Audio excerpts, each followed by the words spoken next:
सभी को नमस्कार। स्वागत है आप सभी लोगों का हमारे यूट्यूब चैनल पर। और आज हम बात करेंगे ऑस्ट्रेलिया और भारत के जो फ्री ट्रेड का समझौता हुआ है उसके बारे में। फ्री ट्रेड बोले तो निःशुल्क व्यापार का जो सहमति बनी है ऑस्ट्रेलिया और भारत के बीच में, उसके बारे में। तो इसके पहले हम कुछ फैक्ट जो हैं उनको जान लेते हैं। भारत का जो सबसे बड़ा आयातक देश और निर्यातक देश है वह है, कौन सा है वह आपका अमेरिका है। यानी जो ट्रेड पार्टनर है सबसे बड़ा आपका, यानी भारत का, वह है अमेरिका। और दूसरे नंबर पर आता है आपका चीन। तो भारत का सबसे बड़ा ट्रेड पार्टनर अमेरिका है वर्तमान समय में 2021 के आंकड़ों के अनुसार, और अभी आंकड़े नहीं आए हैं। और अमेरिका जो है सबसे बड़ा ट्रेड पार्टनर और दूसरे नंबर पर आता है चीन। लेकिन एक चीज़ होता है फ्री ट्रेड और यानी निःशुल्क व्यापार। तो क्या होता है साथियों फ्री व्यापार, इसके बारे में हम कुछ जानते हैं। फ्री व्यापार का मतलब यह होता है कि जैसे किसी भी देश के साथ जब कोई भी सामान बेचा जाता है, यानी निर्यात किया जाता है या वहाँ से आयात किया जाता है, तो उस पर क्या होता है, सरकारें जो होती हैं उस पर टैक्स लगा देती हैं। जैसे चीन से कोई भी सामान जो यहाँ पर आ रहा है, अगर वह 50 रुपये का है तो उस पर भारत सरकार जो होती है अपने यहाँ उस पर अपने अनुसार टैक्स लगाती है। जिससे कि टैक्स लगाने से होता क्या है कि हमारा जो मार्केट है, हमारे यहाँ का जो कंपनियाँ उसी वस्तु को बना रही हैं, उनसे वह चीज़ सस्ती ना हो जाए। तो अगर वह चीज़ जो चीन से आ रही है अपने यहाँ के सामानों से सस्ता हो जाएगा, तो होगा क्या, अपने यहाँ के जो सामान हो वो नहीं बिकेंगे और चाइनीज़ सामान जो है पूरे मार्केट में छा जाएंगे। और हमारे यहाँ का जो कंपनी है तो वो बैठ जाएगी। तो कंपनी अगर बैठ जाएगी तो बेरोज़गारी भी फैलेगी, क्योंकि जो उसमें कर्मचारी वगैरह सब हैं, सब क्या करें, सब खाली हो जाएंगे। तो जो फ्री व्यापार होता है इसमें क्या होता है, टैक्स नहीं लगाया जाता है। जैसे हमारा अभी हाल फिलहाल में जो ऑस्ट्रेलिया के साथ समझौता हुआ है फ्री ट्रेड का, यह है जब जब से देश आज़ाद हुआ है, इस ज़्यादा तेज़ी से अभी भी किसी भी देश से इतना फास्ट समझौता नहीं हुआ है, जो कि 2 साल में ही संपन्न हो गया। 2020 से चर्चा होनी शुरू हुई थी और 2022 अप्रैल शुरू होते होते ही यह समझौता संपन्न हो गया। अब आज के बाद से ऑस्ट्रेलिया और भारत का जो व्यापार होगा वह फ्री व्यापार होगा, यानी फ्री ट्रेड किया जाएगा। लेकिन जो फ्री ट्रेड है उसमें 85% जो है, भारत जो है 85% आने वाली वस्तुओं पर टैक्स नहीं लेगा। यानी जो 85% वस्तुएं हैं ऑस्ट्रेलिया से अपनी तरफ जो आएंगी, ऑस्ट्रेलिया जो अपने यहाँ बेचेगा उस पर 85% वस्तुएं ऐसी होंगी जिन पर टैक्स नहीं लगाया जाएगा। और जो ऑस्ट्रेलिया क्या किया है, अपने यहाँ से 96% वस्तुएं ऐसी होंगी जो वहाँ पर बेची जाएंगी, तो ऑस्ट्रेलिया उन पर टैक्स नहीं लगाएगा। यानी ये फ्री ही हो चुका है। 4-6% का जो अंतर है वही है, और नहीं तो ज़्यादातर वस्तुओं पर फ्री ट्रेड होगा। इसके पहले यूएई के साथ हुआ है, लेकिन जो यूएई के साथ हुआ है वह 2014 से ही बात चल रही थी, काफ़ी लंबी प्रक्रिया से, तब जा कर के संपन्न हुआ। लेकिन जो सबसे फास्ट फ्री ट्रेड का समझौता हुआ है वह ऑस्ट्रेलिया के साथ संपन्न हुआ है। तो एक बार कुछ लोग नहीं जानते होंगे क्या होता है इंपोर्ट या एक्सपोर्ट। इंपोर्ट यानी उसे हिंदी में कहा जाता है आयात। आयात वह होता है जो हम अपनी आवश्यकता के अनुसार जिन वस्तुओं को विदेशों से मंगाते हैं उन्हें कहा जाता है आयात। और एक होता है, एक शब्द है निर्यात। निर्यात क्या होता है, हमारे यहाँ जो वस्तुएं अधिक मात्रा में होती हैं और जिन देश के पास नहीं होती हैं हम उन्हें उस वस्तु को बेचते हैं, तो उसे कहा जाता है निर्यात। तो ऑस्ट्रेलिया और भारत के बीच जो आयात निर्यात का टोटल व्यापार है वह कितने डॉलर का होगा। हमने बताया कि अमेरिका जो है भारत का सबसे बड़ा ट्रेड पार्टनर है वर्तमान समय में। तो अगर अमेरिका जो है भारत का सबसे बड़ा ट्रेड पार्टनर है, तो हम देखेंगे कि अमेरिका के साथ कितने बिलियन डॉलर का हमारा व्यापार होता है। तो अमेरिका जो है साथियों, उसके साथ हमारा जो ट्रेड है वह है 112 बिलियन डॉलर।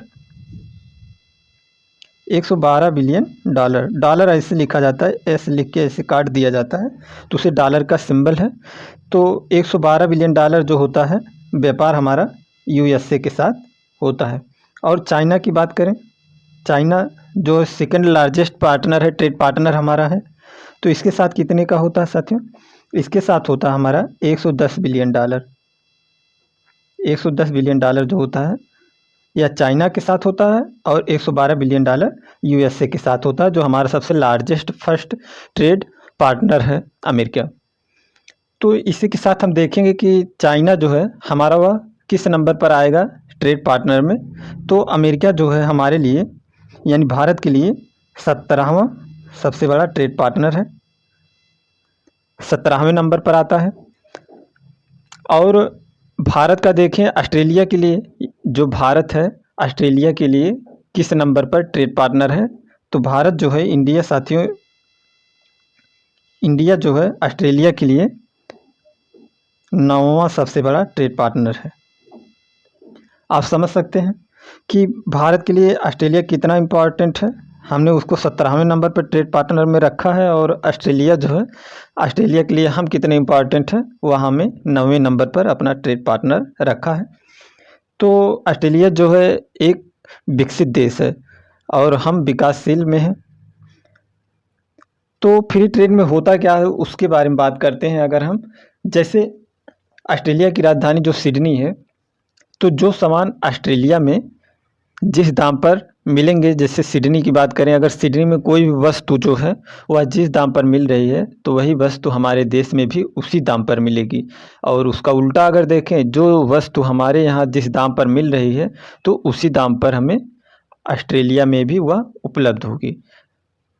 बशर्ते यह होगा कि जो आने जाने में किराया लगेगा उसी का चार्ज जोड़ा जाएगा। जैसे ऑस्ट्रेलिया यहाँ से काफ़ी दूर है तो उसका जो आने जाने का जो ट्रांसपोर्ट का भाड़ा होगा वही जोड़ा जाएगा। तो इस प्रकार हमने इन सब बातों को देखा।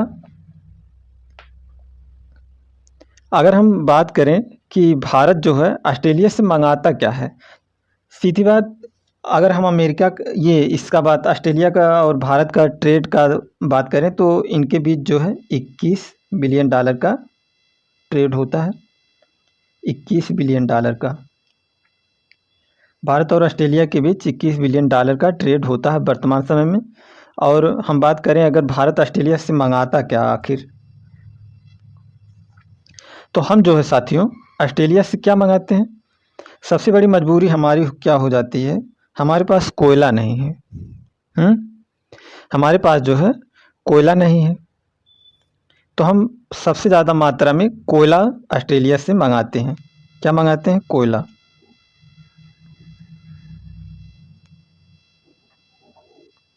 कोयला ऑस्ट्रेलिया से सबसे ज़्यादा मंगाया जाता है। और दूसरे नंबर पर हम क्या मंगाते हैं? ऑस्ट्रेलिया जो है साथियों, वह ऑस्ट्रेलिया में सबसे ज़्यादा विकसित देश तो है वहाँ पर, लेकिन ये जो पशुपालन होता है सबसे बड़ी मात्रा में ऑस्ट्रेलिया में किया जाता है। गायों का भी पालन होता है, सबसे अधिक मात्रा में वहाँ पर भेड़ों का पालन किया जाता है। तो हम ऑस्ट्रेलिया से भेड़ों के मांस और ऊन भी मंगाते हैं। ऑस्ट्रेलिया से भेड़ के मांस और ऊन भी मंगाया जाता है, यानी जो सिप होते हैं और ऊन, इनके मांस और ऊन मंगाए जाते हैं ऑस्ट्रेलिया से। और बात करें कि भारत क्या बेचता है ऑस्ट्रेलिया को, भारत जो है ऑस्ट्रेलिया के साथियों बेचता है रत्न, आभूषण जिसे भी कह सकते हैं, रत्न, आभूषण और कपड़े और लेदर के सामान, लेदर बेचता है। और जैसे जो होता है ये कल पुर्जों के सामान, जैसे हुआ नट होता है, बोल्ट होता है, और जैसे ये रिंचो वगैरह जो होती हैं, इन सबको भारत ऑस्ट्रेलिया को बेचता है।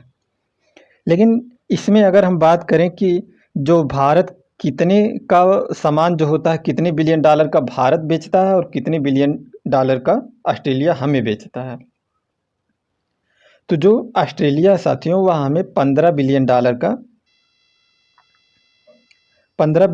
का निर्यात करता है। यानी हम ऑस्ट्रेलिया से 15 बिलियन डॉलर का खरीदते हैं और बेच कितना पाते हैं? $21 बिलियन का है ट्रेड, तो यानी हम जो बेच पाते हैं $7 बिलियन का। तब तो आप लोग सोच रहे होंगे कि इसमें तो घाटा हो जाता होगा, यानी वो हमें $15,000 बिलियन का बेचे जा रहा है और हम उसे केवल $7 बिलियन का बेच पा रहे हैं। तो जो हमारे यहाँ आत्मनिर्भर भारत चिल्ला रहे हैं और मेक इन इंडिया प्रोग्राम, इस सब का क्या हो रहा है? तो खैर इसमें ये बातें नहीं हैं। हम उससे $15 बिलियन का जो खरीद रहे हैं, उसमें सबसे बड़ी मात्रा में क्या है कि हम उससे कोयला खरीद रहे हैं। कोयला जो होता है, कोयला जो है साथियों, कोयला का जो मात्रा है, जैसे हम खरीदेंगे ढेर मात्रा में खरीदेंगे, जैसे अगर हम उसे रत्न भेज रहे हैं, आभूषण भेज रहे हैं, तो मान लीजिए हम 4 ट्रक उसे रत्न आभूषण कपड़े भेज रहे हैं, तो अगर वह हमें केवल 4 ट्रक जो है कोयला देगा, तो उतने में तो कुछ होने वाला नहीं है। दिन भर में 100-100 ट्रक कोयला खपत हो जाता है। जहाँ ये सब कंपनियां या जो थर्मल पावर चल रहे हैं हमारे, इसमें तो उतने उतने कोयले एक दिन में ख़त्म हो जाएंगे। तो इस अनुसार से जो होता है ऑस्ट्रेलिया का ट्रेड जो होता है $15 बिलियन, यानी हमसे ज़्यादा वो हमारे यहाँ बेच लेता, हम उसे उतना नहीं बेच पाते, क्योंकि हमारी जो वस्तुएं हैं उतनी ज़रूरी नहीं है। उसकी जो वस्तु कोयला है वो अधिक मात्रा में आता है, इसलिए ये जो ट्रेड में अंतर आ रहा है इसलिए हो जाता है। और हमें मंगाना क्यों पड़ता है? आप लोग सुने होंगे कि यहाँ झारखंड में जो जमशेदपुर में वगैरह, इधर उधर छोटा नागपुर पठार का एरिया जो है, वहाँ पर तो कोयले की खानें हैं, बहुत बड़ी बड़ी खानें हैं। और तो हमें कोयला काहे मंगाना पड़ता है? तो कोयला हमें इसलिए मंगाना पड़ता है साथियों, क्योंकि कोयला जो होता है, आप लोग जानते होंगे कोयला कितने प्रकार के होते हैं। कोयला मुख्य रूप से जो है 4 प्रकार के होते हैं, सभी लोग जानते होंगे। तो कोयला जो होता है 4 प्रकार का कौन कौन सा होता है, बताते हैं कौन कौन सा होता है। तो जो होते हैं, पहले नंबर पर हमारा आता है, 4 प्रकार के कोयले होते हैं। वह होता है, पहला जो होता है एंथ्रासाइट, दूसरा जो होता है बिटुमिनस, और तीसरा जो होता है आपका लिग्नाइट, और चौथा जो होता है पीट। ये 4 प्रकार के एंथ्रासाइट, बिटुमिनस, लिग्नाइट और पीट कोयला। तो इसमें से जो होता है साथियों, हमारे पास सबसे अधिक मात्रा में जो होता है, ज़रूरत जिसकी होती है, वह होती है हमें एंथ्रेसाइट कोयले की। जो एंथ्रासाइट कोयला होता है सबसे उच्च कोटि का कोयला होता है। तो हमारे पास क्या होता है ना, एंथ्रासाइट कोयला जो है ना के बराबर निकलता, बहुत कम मात्रा में निकलता है। तो इसीलिए हमें विदेशों पर निर्भर रहना पड़ता है कि हमें कोयला एंथ्रेसाइट क्वालिटी का, अच्छी क्वालिटी का कोयला जो है प्राप्त हो। तो हम कोयला इसलिए मंगाते हैं क्योंकि हमारे पास जो कारखाने चलते हैं, हमारे पास जो खदानों से अयस्क निकाले जाते हैं, जो अयस्क के निकालने के बाद उन्हें शुद्ध करना होता है ना, तो स्टील बनाने के लिए हमारे यहाँ एक कार्यक्रम चलाया जा रहा है जिसका नाम है मिशन पूर्वोदय। मिशन पूर्वोदय, इसे याद रखिएगा।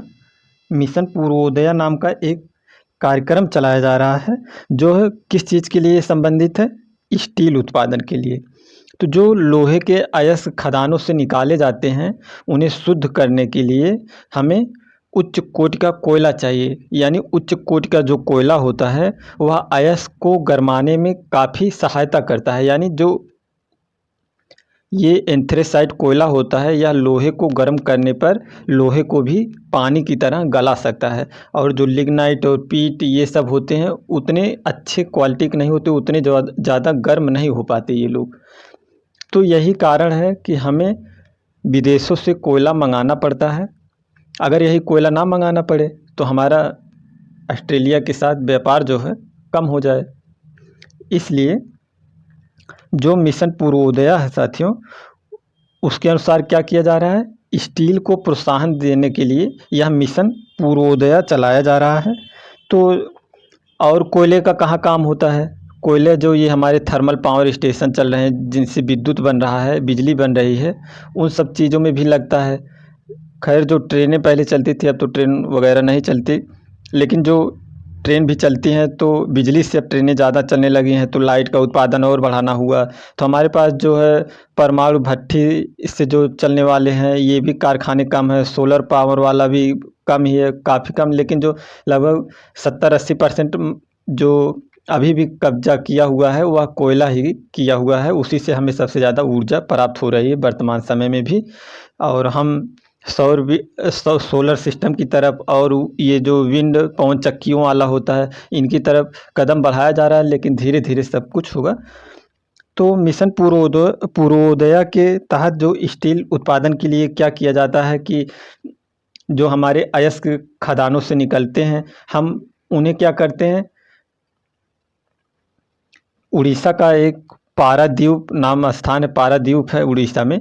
वहाँ से हम क्या करते हैं, जो है पारादीप से हम सभी सामान को, जो वहाँ पर नाव होती हैं, पानी वाली नाव होती हैं, नाव जो बोट होती हैं, तो उनमें कंटेनर पे लाद कर हम उस कच्चे अयस्क को क्या करते हैं, हमारे पास कोयले की कमी होने के कारण हम उस अयस्क को जापान भेजते हैं। जापान जो है एक तरह से आइलैंड है, वहाँ पर हम यहाँ से पारादीप से हम कच्चे माल को, अयस्क को, जो लोहे का अयस्क होता है, उसे हम जापान भेजते हैं। तो जापान क्या करता है, वो वह हमें शुद्ध करके स्टील बना करके हमें भारत में भेजता है। तो हम इन्हीं सब चीज़ों से बचने के लिए क्या करते हैं, कोयलों को मंगाते हैं कि जिससे हमारे यहाँ ही ये सब प्रक्रियाएं संपन्न हो सकें। और जो हम कोयला जापान से, अरे ऑस्ट्रेलिया से जो कोयला मंगाया जा रहा है एंथ्रेसाइट, तो उसमें क्या है, जो कोयले की जो वहाँ पर खदान है, सबसे बड़ी बात क्या है, जो वहाँ पर ऑस्ट्रेलिया में कोयले की खदान है, वह खदान हमारे यहाँ की जो अडानी ग्रुप कंपनी है उसी के पास है। वह ही उसका जिम्मा लिया है और वही वहाँ से कोयला निकालती है और वहाँ से भेजती है। तो इसमें क्या फ़ायदा है कि भारत का ही फ़ायदा है ना, कि यहाँ के जो कर्मचारी होंगे वगैरह, उन्हें भी वहाँ रोज़गार मिलेगा। हमारे देश की कंपनी है, वह भी कमाई करेगी और हमें कोयला भी प्राप्त होगा और उस पर टैक्स भी नहीं लगेगा। तो इस प्रकार से सब समझौते हुए हैं।